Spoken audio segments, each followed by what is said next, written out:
চুল ভাগ বিশ্বনবী হাতে নখ কাটছেন,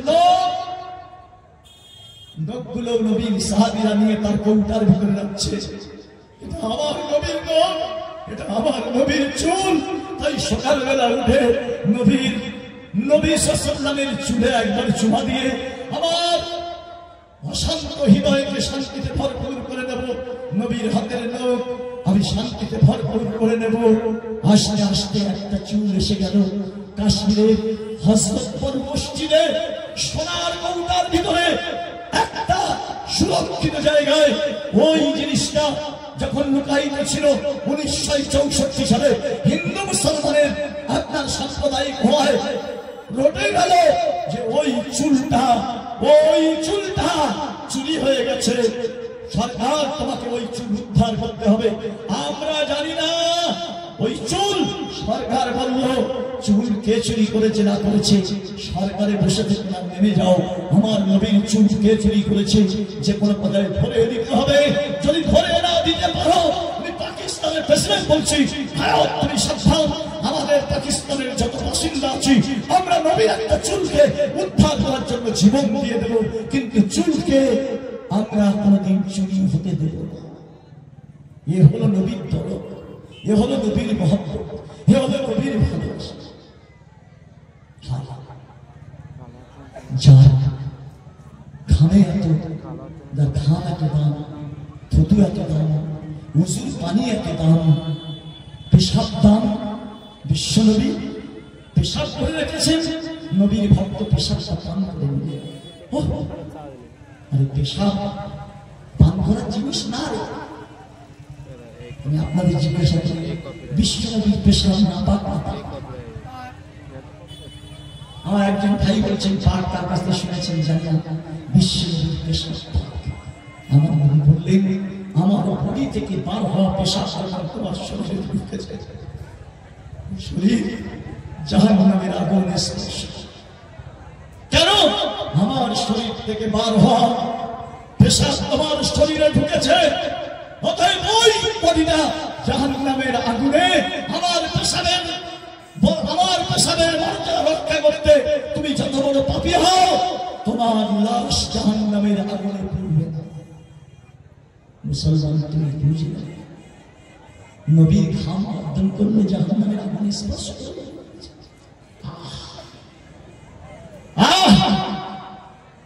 এইবারে আমি আপনাদের কাছে আসি। নবী সাল্লাল্লাহু আলাইহি সাল্লাম কাবা শরীফে হেলান দিয়ে শুয়ে আছেন, চাদরটা ঢাকা দিয়ে আছেন। দুটো শাইখুল হাদিস এখান থেকে শেষ থেকে উঠে চলে গেল। তাদেরকে জিজ্ঞাসা করে আসুন, এখন যদি থাকে বিশ্বনবী সবে ঘুম ঘুম অবস্থায়, ক্লান্ত অবস্থায় বাইতুল্লাহ হেলান দিয়ে বসে আছে।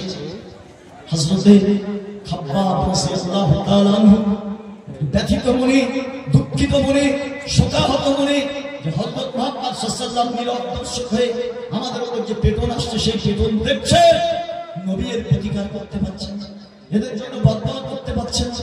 কত নবীর উম্মতের জন্য নবীরা বদদোয়া করেছেন, আল্লাহ তাদের ধ্বংস করে দিয়েছেন। কারণ গলায় দড়ি বেঁধে গলিতে গলিতে টানা হচ্ছে, কারণ ফাঁসির দড়িতে ঝুলানো হচ্ছে, কাউকে আগুনের অঙ্গারের উপর শুইয়ে দিয়ে পাথরের চাকি তাদের বুকের উপর চাপিয়ে দেওয়া হচ্ছে। আর কোনদিন ইসলাম গ্রহণ করবি, আর কোনদিন মুসলমান হবি, আর কোনদিন কালমাওয়ালা হবি, আমাদেরকে এত কষ্ট দেওয়া হচ্ছে।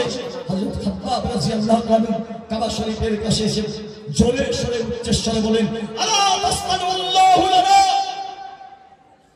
হ্যাঁ নবী, আপনি এখানে আরাম করছেন, আমাদের উপর নির্যাতনের বিলাপ চলছে, আপনি এর কোনো ব্যবস্থা নিচ্ছেন না? বুখারী শরীফের হাদিস। বিশ্বনবী সাল্লাল্লাহু আলাইহি ওয়াসাল্লাম, হ্যাঁ তোমাদের খুব কষ্ট হচ্ছে না? হবে, একটু হবে, সেদিন বেশি দূরে নয়। তোমরা এই কষ্ট সহ্য করতে পারলে পৃথিবীর সমস্ত ক্ষমতা তোমাদের মুঠার ভিতরে আসবে।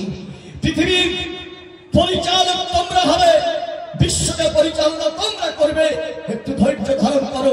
তবে তোমাদের উপরে অত্যাচার কম হচ্ছে, তেমন অত্যাচার তোমরা জানো ইতিপূর্বে পৃথিবীতে যে নবীগুলো এসেছে তাদের কাছ থেকে যারা কালমা পড়ে মুসলমান হয়েছে, কাউকে সেই সমস্ত কালমাওয়ালা মুসলমানদেরকে জীবন্ত অবস্থায় অগ্নিকুণ্ড তৈরি করে আগুনের সেই কুণ্ডর ভিতরে তাদেরকে হাজারে হাজারে ফেলে দিয়েছে। তারা আগুনের লেলিহানে আলু চাপের মতো সিদ্ধ হয়ে গেছে, আলু ভর্তার মতো সিদ্ধ হয়ে গেছে।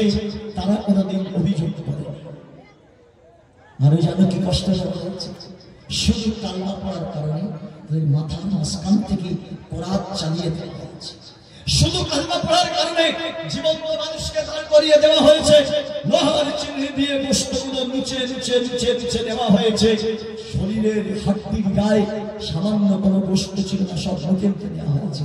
আমি তোমাদেরকে জিজ্ঞাসা করছি, এর থেকে বেশি কষ্ট তোমাদের দেওয়া হয়েছে ইসলাম গ্রহণ করার কারণে? বলো। নবীর সাহাবী বলেছেন, আসলে তোমরা বুঝছো না, আমি বিশ্ববাসীর কাছে এমন একটা স্বচ্ছ সুন্দর নির্ভেজাল সমাজ দান করতে এসেছি। এমন একটা সমাজ তৈরি হবে, একটা অপরূপা সুন্দরী কুমারী রমণী অলঙ্কারাদি পরে সুসজ্জিতা হয়ে ফেবেস্তি ফেবেস্তি রেখে বিশ্ব সুন্দরী হয়ে রাত 9টার সময় রূপনগর থেকে হাঁটতে শুরু করবে। এখান থেকে বিহার পর্যন্ত হেঁটে যাবে। 5 দিন তাকে হাঁটতে হবে।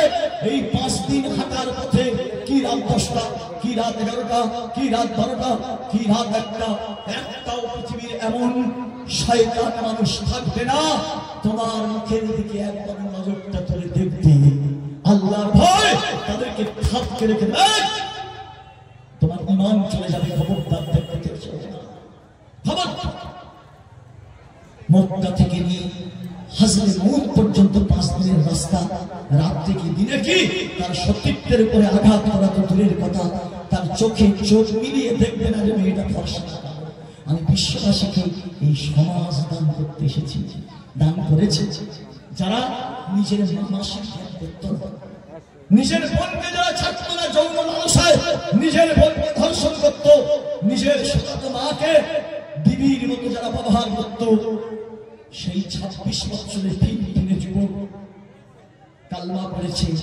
মাত্র কয়েক বছর আগে তাকে জেলখানায় বন্দী করে দেওয়া হয়। সম্রাট বলল, ওই দেশের সব থেকে একটা সুন্দরী রমণী, তাকে অলঙ্কার আদি করে সুসজ্জিতা করে 3টে শর্ত তার উপরে করলো।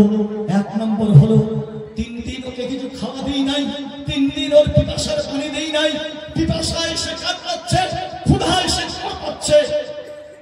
এমন মুহূর্তে তোমার হাতে যে শরীরের মাংস পাকানো প্লেটটা দিচ্ছি, শরীরের মাংসটা নিয়ে যাও। তোমার হাতে মদের বোতল দিচ্ছি, মদটা নিয়ে যাও। 3 দিন খাইনি, 3 দিন পিপাসার পানি পান করেনি, ক্ষুধার্ত। যখন মদের প্লেট দেখবে, মদের বোতল দেখবে, যখন ওই সুস্বাদু মাংসের সুগন্ধ তার নাকে যাবে, ক্ষুধার্ত পিপাসার্থ পাগল পড়ার মতো ক্ষুধার্ত কুত্তার মতো তোমার উপরে ঝাঁপিয়ে পড়বে। তুমি তাকে মদ খাইয়ে আগে শরীরের মাংস খাইয়ে দেবে, তারপরে মদ খাইয়ে দেবে। মদ খাওয়ানোর পরে শরীরের মাংসের মধ্যে এমন প্রোটিন আছে, 1 ঘন্টা আগে খাবে যুবক, 1 ঘন্টা পরে সে চাইবে যাকে সামনে পাবো আমার যৌন লালসা তার দ্বারাই মেটাবো। হায়নার মতো কুত্তার মতো সে পাগল হয়ে যাবে। ওই অবস্থায় তুমি যখন মদ খাইয়ে দেবে, তার মস্তিষ্ক বিকৃত হয়ে যাবে, সে কিছু বুঝবে না। ওই অবস্থায় তোমার মতো সুন্দরী নারীকে জড়িয়ে ধরলে তুমি তার মনের বাসনা পূরণ করার জন্য দ্বিধা করো না। তোমার সমস্ত শরীরের কাপড় খুলে নিয়ে তুমি তোমার জীবন যৌবনকে তাকে উপভোগ করতে দিও। এই 3টে কাজ তুমি করতে না পারো, তাহলে আমি বাদশাহ হয়ে বলছি, তোমার শিরচ্ছেদ করা হবে, তোমার গলা কেটে দেওয়া হবে। ইসলামের ইতিহাস ভেতরে বুঝছেন, মদের প্লেট, মদের গ্লাস, মদের বোতল, শরীর মাংস সবকিছু আছে। নবী সাহাবী 26 বছরের ফিনফিনে যুবক। আপনাদের কাছে বলতে গেলে লজ্জা করি না, আরবের কোন যুবক যখন শোনে ভারতীয়দের একটা করে বউ বলে, ও কোই মারাদ নেই হ্যায়, ও औरत से और बदतर है। আরবের কোন মানুষের তিনটের নিচে বউ খুব কম, তিনটে চারটে বিবি তাদের লাগে। এর মধ্যে আবার যদি কেউ মারা যায়, যদি কোনো বিধবা নারী সুন্দরী হয় তাকে ফের সাহাবার ইতিহাস হযরত ওমর কখন বিয়ে করলেন, হযরত ওমর দ্বিতীয় তৃতীয় বিয়ে কখন করলেন, ইতিহাস বললে বুঝবা কেন? তাহলে যৌন ক্ষমতা বেশি, এতটা সত্ত্বেও ডান দিকে বাম দিকে সামনে পিছনে মাইল মাইল কোনো ঘর দরজা কিচ্ছু নেই। একজন 26 বছরের যুবক একটা সুন্দরী মহিলা রাত 12টার সময় তার ঘরে গিয়েছে। নবীর সাহাবী এই যে কোরআন শিক্ষা প্রতিষ্ঠান, শুধু একটা আয়াত করছে, কুল্লিল মুমিনিনা ইয়াগুদ্দুনা মিন আবসারিহিম। হে ঈমানদার, তোমার ঈমান যদি বাঁচাতে চাও, জাহান্নাম থেকে যদি বাঁচতে চাও, কোরআনের শিক্ষাকে বুকে ধারণ করে, বিশ্বনবীর চরিত্রকে বুকে ধারণ করে, খবরদার মেয়ে ছেলে কি বুড়ি না যুবতী, মেয়ে ছেলেটি কালো না ফর্সা, হাঁটো না বেটে, এটা তুমি দেখতে যেও না। কোরআন বলছে, হে মুসলমানের ছেলে, ঈমান ইসলাম যদি বাঁচাতে চাও, জাহান্নাম থেকে যদি বাঁচতে চাও, জান্নাতে প্রবেশ করতে চাও, কুল্লিল মুমিনিনা ইয়াগুদ্দু মিন আবসারিহিম, তোর নজরটা নিচের দিকে রাখ। নিচের দিকে তাকিয়ে দুটো চোখ দিয়ে ঝরঝর করে পানি হচ্ছে। এক রাত কেটে গেল, একদিন কেটে গেল। মহিলাকে তার যত রকমের প্রচেষ্টা ছিল, সব প্রচেষ্টা চালালো গোশত খাওয়ানো, সব প্রচেষ্টা চালানো মদ খাওয়ানো, সব প্রচেষ্টা চালানো তার জন্য জীবন যৌবনকে উজাড় করে দেওয়া। খোদার কসম, 3 দিন 3 রাত চলে গেল। 3 দিন 3 রাত পরে বাইরে বার হয়ে সোজা রাজদরবারে গিয়েছে। হে আমাদের দেশের বাদশা জাহাপনা, তুমি এত মিথ্যা কথা বলো আমি আগে জানতাম না। আপনি আমাকে বললেন জেলখানার ভিতরে নবীর ভক্ত একজন 26 বছরের ফিরে টকবগে যুবক আছে। 3 দিনের ক্ষুধার্ত, 3 দিনের পিপাসক্ত, মদ খাইয়ে এসো, শরীর মাংস খাইয়ে এসো, তোমার জীবন যৌবনটা তাকে ভোগ করার জন্য দিয়ে এসো। কিন্তু আমি 3 দিন 3 রাত জেলখানায় ঘুরলাম, ওই কোনো মানুষ জেলখানায় আছে আমি বুঝতেই পারলাম না যে আমার সঙ্গে একটা মিথ্যা কথা বলে গেল। না, গলিতে গলিতে বাথরুমে পেশাবখানায় সব জায়গায় করে দেখছি না মানুষ তো কেউ নেই। আপনি আমার সঙ্গে মিথ্যা কথা বলে শিখেছেন, সেটা কি পালিয়েছে? না, জেলখানায় একটা জিনিস আমি দেখেছি, সেটা হলো লোহা দিয়ে তৈরি করা হয় মানুষের মহিলা, লোহা দিয়ে তৈরি করা কোনো মানুষের মূর্তি, কিংবা পাথর দিয়ে তৈরি করা কোনো পুতুল, হয় একটা লোহা দিয়ে তৈরি করা মূর্তি, না হয় পাথর দিয়ে তৈরি করা কোনো আপনার ঠাকুর বা দেবতা তৈরি করে রেখেছে। হাজার চেষ্টা করেও তাকে আমি আমার কন্ট্রোলে আনতে পারলাম না। ব্যর্থ হয়ে আমি ফিরে এসেছি। সম্রাট, তোমরা বিশ্ববাসীকে যে শিক্ষা দিয়েছ, এই শিক্ষা নগ্নতার শিক্ষা, উলঙ্গপনার শিক্ষা, পশুত্বের শিক্ষা, মনুষ্যত্বের শিক্ষা তোমাদের ভিতরে নাই। আমি তাকে জিজ্ঞাসা করেছি, হে 26 বছরের ফিরে যুবক, এই চরিত্র তুমি কোথায় পেয়েছো বলো? সাহাবী তখন বলেছিলেন, বিশ্ববরেণ্য মহাপুরুষ যাদের হাতে হাত দিয়ে কলমা পড়ে ইসলাম গ্রহণ করেছি, এই চরিত্র হলো বিশ্বনবীর চরিত্র। ওই মহিলাকে বলল, আর আমি আমার ধর্মে থাকতে চাই না, আমাকে পড়িয়ে দেন আশহাদু আল্লা ইলাহা ইল্লাল্লাহু ওয়া আশহাদু আন্না মুহাম্মাদান আবদুহু ওয়া রাসূলুহু। আমার কাছে বই আছে, নেমে যাওয়ার পরে দেখবেন রামকৃষ্ণ পরমহংসদেব বলছেন, মানুষকে নিজের ধর্মে টানার জন্য বক্তৃতা নয়। উনি জিন্দেগিতে ভালো বক্তৃতা করতে পারতেন, বক্তৃতা কম করেছে, সারা পৃথিবীতে ভক্তের অভাব। কেন? তিনি একজন মানুষের চরিত্র বিশ্ববাসীর সামনে দেখিয়েছেন। রামকৃষ্ণ পরমহংসদেব তিনি বলেছেন, মানুষকে আকৃষ্ট করতে গেলে চরিত্রের বক্তৃতায় করায় আকৃষ্ট হবে না, আকৃষ্ট করতে গেলে তোমার নিজের আখলাক, চরিত্র, ব্যবহার এটা বিশ্ববাসীর সামনে তুলে ধরতে হবে। এই শিক্ষাটা কোথায় পেয়েছে? নবী কোথায় বসে বসেছে? মনে আছে আপনার? প্রথম বিশ্বনবী মাদ্রাসা করলেন, ছাত্র কজন? 3 জন। একজন মধ্যম বয়সী মহিলা, একজন 8 38 বছরের মধ্যম বয়সী বুড়ো হযরত আবু বকর সিদ্দিকের বয়স 38, খাদিজা রাদিয়াল্লাহু আনহার বয়স 55 বছর, আর হযরত আলীর বয়স 13। এই 13টা ছাত্র নিয়ে প্রথম মাদ্রাসায় বসলেন। ওলামায়ে কেরামরা জানেন পৃথিবীতে প্রথম মাদ্রাসা শিক্ষক হয়ে আমিনউদ্দিনের কানে আঙুল দিয়ে বলে গেল, চোখে আঙুল দিয়ে বলে গেল, মানুষকে যদি মানুষ করতে চাও মাদ্রাসা তৈরি করে মুসলমানদের সেখানে নিয়ে এসে তাদেরকে ইসলামের শিক্ষা দাও। আমি হাতে কলমে শুধু বলে চলে যাব না, বক্তৃতা করে চলে যাব না, আমি হাতে কলমে দেখিয়ে দিচ্ছি। দেখো, আমি এই দারে আরকাম নামীয় মাদ্রাসার প্রথম শিক্ষক হযরত মুহাম্মদ সাল্লাল্লাহু আলাইহি ওয়াসাল্লাম। ছাত্র 3 জন সারাদিন ধরে আমার মাদ্রাসায় ভর্তি হবে, আমার মাদ্রাসায় ভর্তি হবে। কেউ লাঠি মারে, কেউ চল মারে, কেউ গায়ে থুতু দেয়, কেউ মাথায় ধুলো দেয়।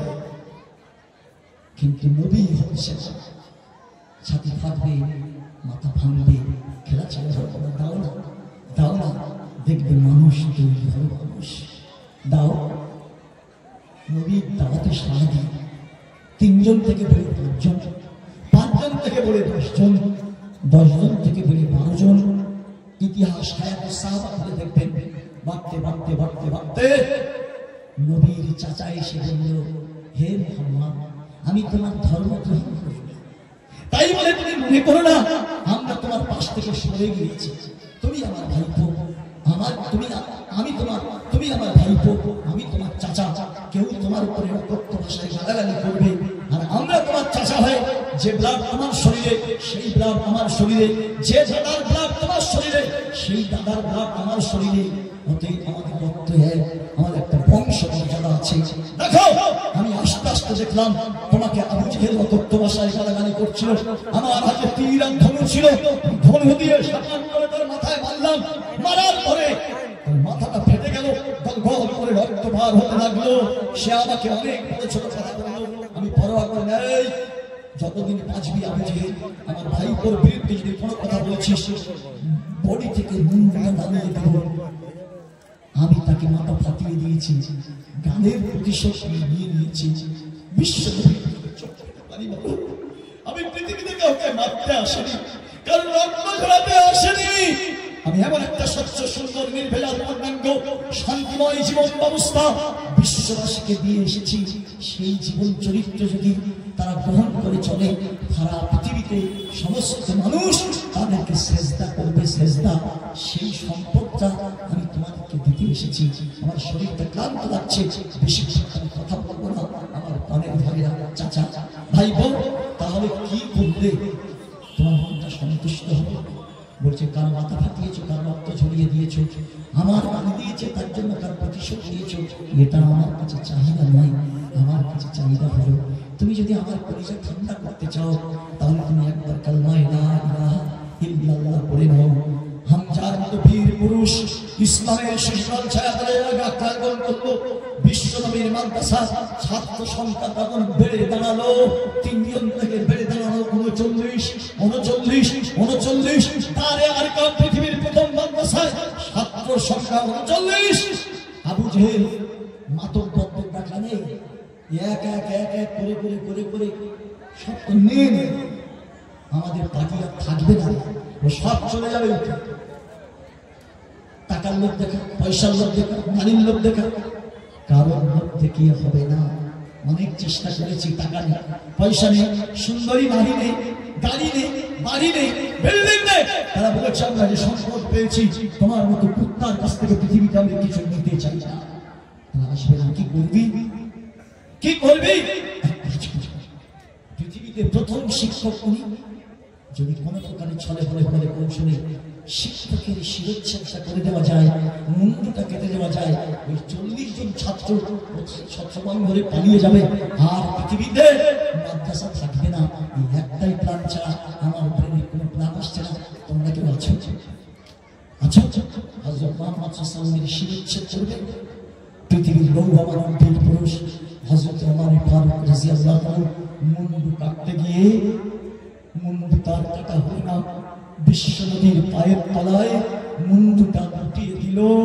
মুন্ডু কাটা হলো না, নিজের মুন্ডুটা বিশ্বনবী সাল্লাল্লাহু পায়ের তলায় লুটিয়ে দিয়ে বলছে, হে বিশ্বনবী, আমার পৃথিবীতে যতদিন বেঁচে থাকবে আপনার গোলামি করে যাবে, বিবির গোলামি করবে না, বাচ্চার গোলামি করবে না, ছেলের গোলামি করবে না, টাকার গোলামি করবে না, গাড়ির গোলামি করবে না, কোনটার গোলামি করবে না। গোলামি যদি করতে হয় বিশ্বনবীর গোলামি করব, প্রতিশ্রুতি দিচ্ছি। দারে আর কামে একটা আওয়াজ হবে, কেন নারে তাকবীর, আল্লাহ